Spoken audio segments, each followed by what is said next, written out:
thanh câu về sổ tự sản nữa nè. Trong đó thấp rồi nè.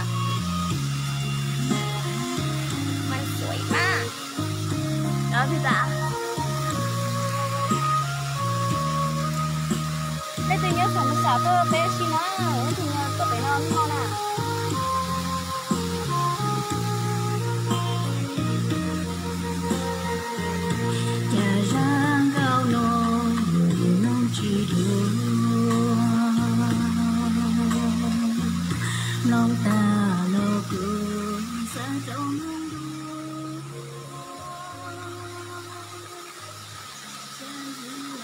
Không có thấp rồi đó.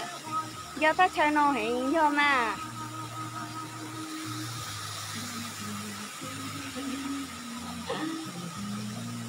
Sao bày đi đây mì. Mì mua nhé không có chả của lúc ăn có quá.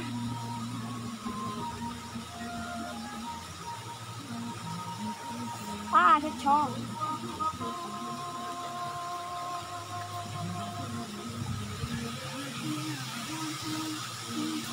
Nào thì bây giờ thành câu hổ na nha, nó xếp bé này.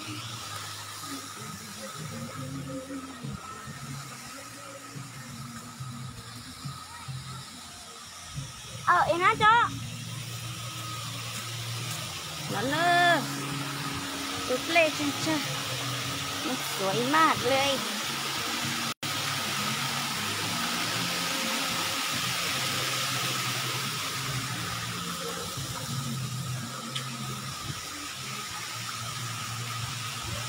ไปthayหรือkhó tao anh lý đó anh đâu ơi lên bò hết nặng như xem khoảng đó ba chịu à nhưng rồi có chúng con hiểu chắn à tôi chưa sản á cú lấy con nhanh lên bố thay đuốc con nha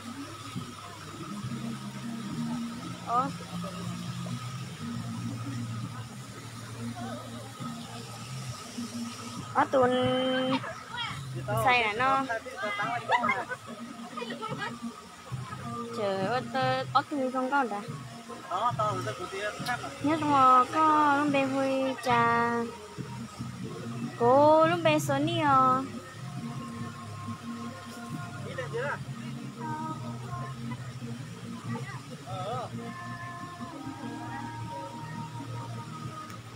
sưởi ở cho nó nhưng có chắc là lá mùng nè chị bỏ bao nhiêu cho mua nữa bây giờ tít thôi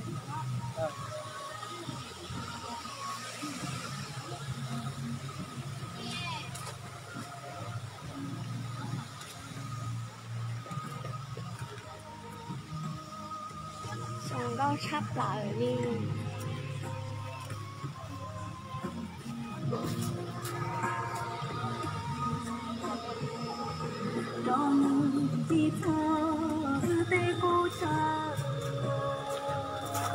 sáu món xịt đã chi thế xịt kho